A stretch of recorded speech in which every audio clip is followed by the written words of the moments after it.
Hello, welcome to this episode of Musical Talk. For the next few weeks, we'll be honouring Stephen Sondheim, who sadly passed away very recently, aged 91, and you must admit he's left a heck of a lot of work for us to enjoy. We've covered him a lot over the years on Musical Talk, so for the next few weeks, we'll be sharing our favourite episodes and memories and bits from the archive about Sondheim.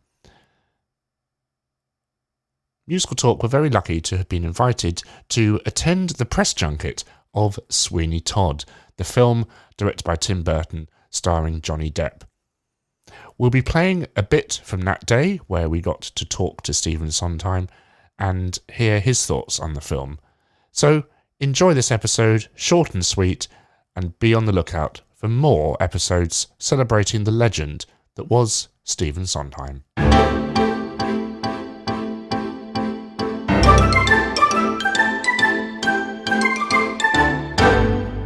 Movie musicals have not been very popular up until recently, when a couple of them have suddenly broken through, like Chicago.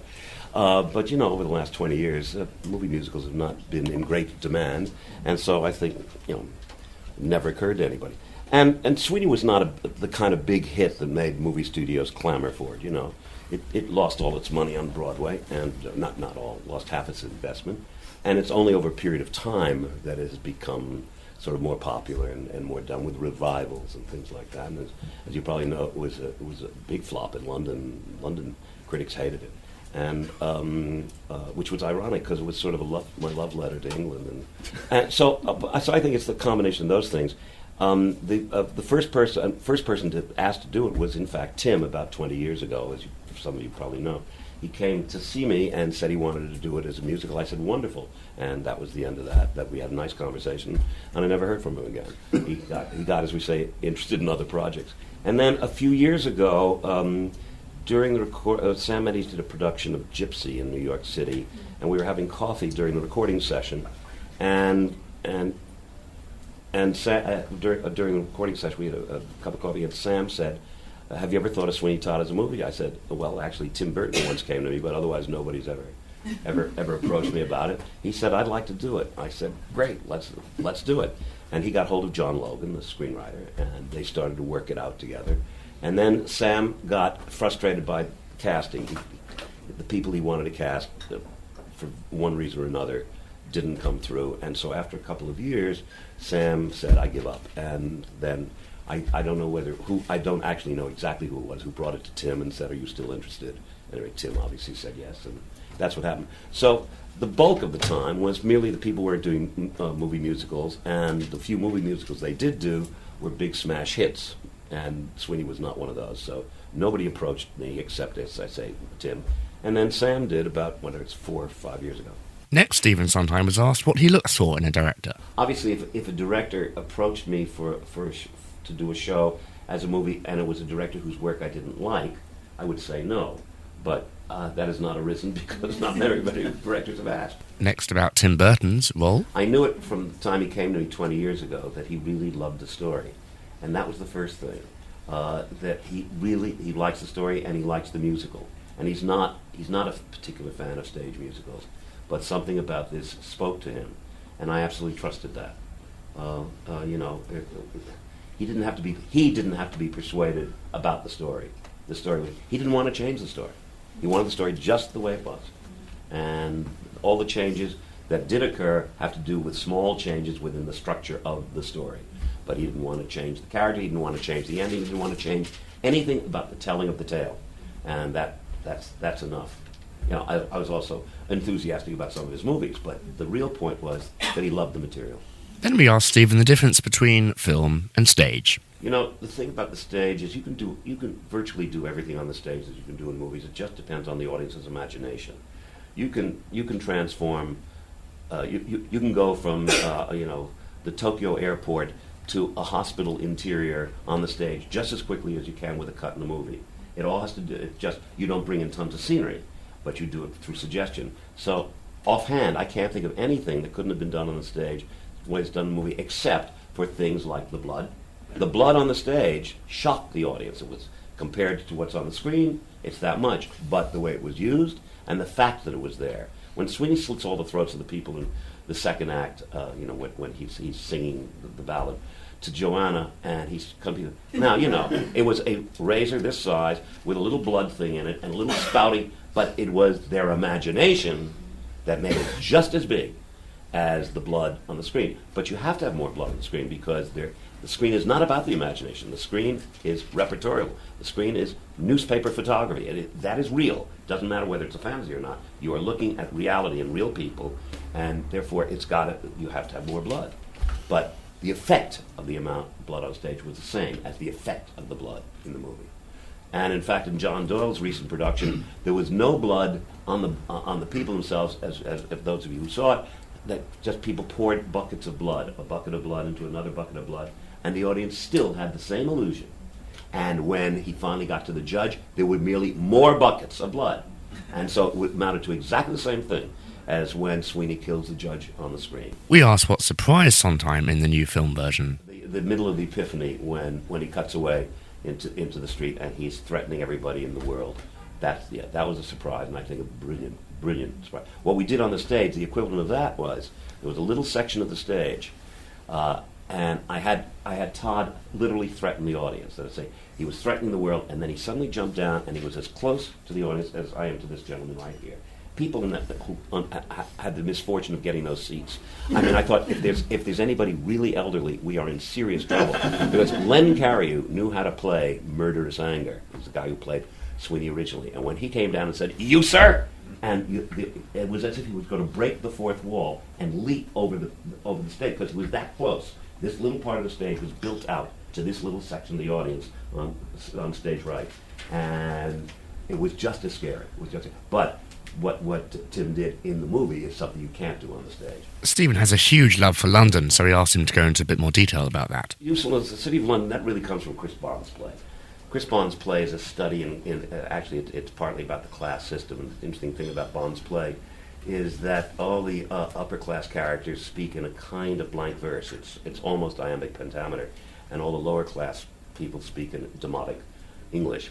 The city of London, therefore, in the play, is a character split between those above and those below, as the lyric says. One of my collaborators, a man named Bert Shevlov, who was an Anglophile. He's the one who wrote A Funny Thing Happened on the Way to the Forum. And in fact, with the money that he earned from Forum, he moved immediately to London and lived here for the rest of his life. He introduced me to the puzzles in The Listener, the old Listener. And I became fascinated because I love puzzles. I love cryptic puzzles, which did not exist in the United States. Those of you who do British puzzles, they never existed in the United States until, I'm happy to say, I wrote them for New York Magazine, and then now they're very popular there. But the Listener puzzles I liked because they were gimmicky, and I liked the Zimines puzzles in The Observer. And I've been a subscriber to The Observer ever since, because even though Zimines died, I got in the habit of subscribing to the Observer. So I've been au courant a bit with what goes on in popular culture and theatrical culture, and etc. in England since I was 28 years old, 27 years old, which is the first time I actually came to London and just loved it. So I'm afraid the Anglophilia has no deeper roots than the Zimines crossword puzzles and the Listener crossword puzzles. But I got habituated, and the first time I came to London I was 22, but that was sort of passing through. The first time I stayed in London was when West Side Story was done here, and I just, I don't think I've had a year since when I haven't been here at least once.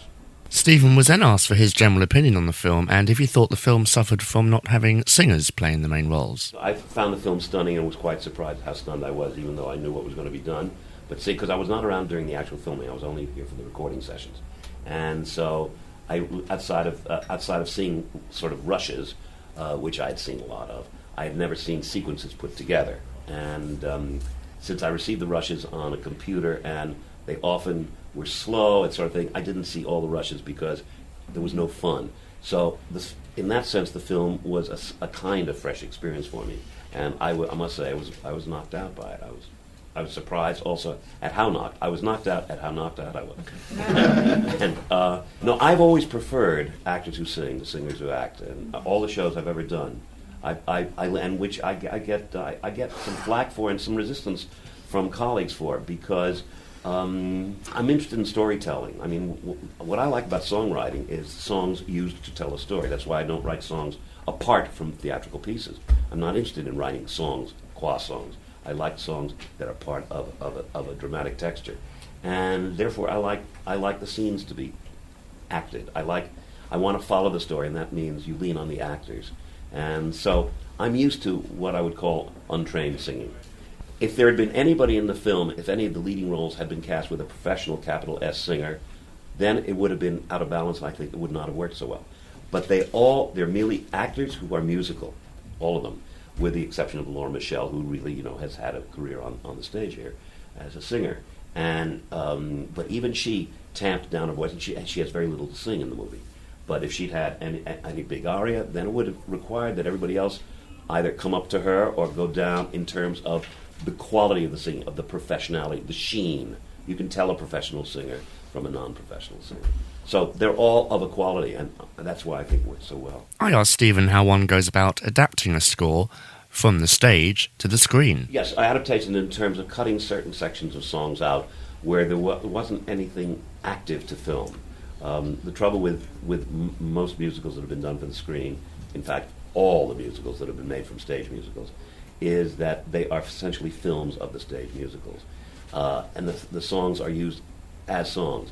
What Tim wanted, and Logan and I also, was that if a song does not lend itself on stage, you can sit and listen to a song being sung for 3, 4, 5 minutes, because that's the convention, and you can enjoy it because it's taking a moment and expanding it, or, as Bert Shellwell said, savoring the moment. But on the screen, at least I, as a movie fan, I want the story to be told, and I want it to go swiftly.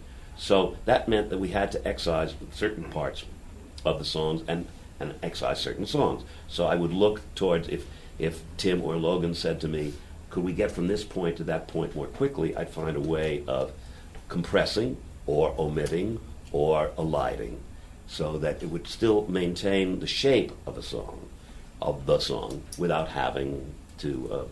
I could give you numerous examples. There's a whole middle section of Green Finish and Linnet Bird, which is cut. There's a whole middle section of Little Priest, which is cut. But unless you know the score, you wouldn't know it. I like to think you wouldn't know that anything was cut. I might be wrong, but I think you wouldn't know. And I'll bet a lot of people who only know the score superficially will not notice those omissions. But those are the things I worked out. So the movie could be told, as you all saw, swiftly. It's an hour and 45 minutes long, approximately, and it tells a moderately rich story in that time. And yet people sing, which is when you sing, it takes longer than when you speak. And yet, for my money, it does not seem attenuated. It doesn't seem as if it's a taffy pull. Stephen was then asked if, when the actors had to audition in front of him, if he relished his power upon them. No, I've spent my entire life relaxing actors and saying, "Don't, please." I'm by nature generous. I hate the idea that people feel that they're auditioning, and all I'm there to do is to help them be confident. The whole thing about dealing with people who have not sung professionally before is giving them the confidence to sing. It's as simple as that, and as hard as that, to give somebody confidence. They have confidence in acting, but they have very little confidence or no confidence in singing, and the only way you can do that is to support them and just rehearse them and gentle them, So, no, I get no pleasure whatsoever out of their discomfort. Stephen was then asked about the style of writing he uses for his shows. Well, I change my style for each show. There are foxes and hedgehogs, and I'm a fox. I go, I don't dig one place deep. I scour the field, and the style for Sweeney Todd is entirely different than the style for any other show I've written.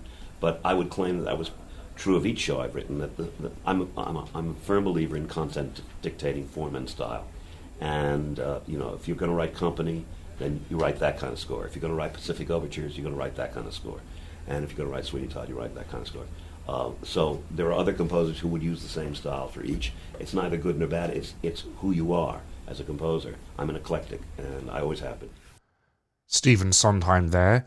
That was a truly wonderful day to be able to go and hear Stephen talk, but also Johnny Depp, Alan Rickman, whom we've also lost, sadly, Helena Bonham Carter, Tim Burton, and Jamie Campbell Bower, and and to talk to people about that wonderful film.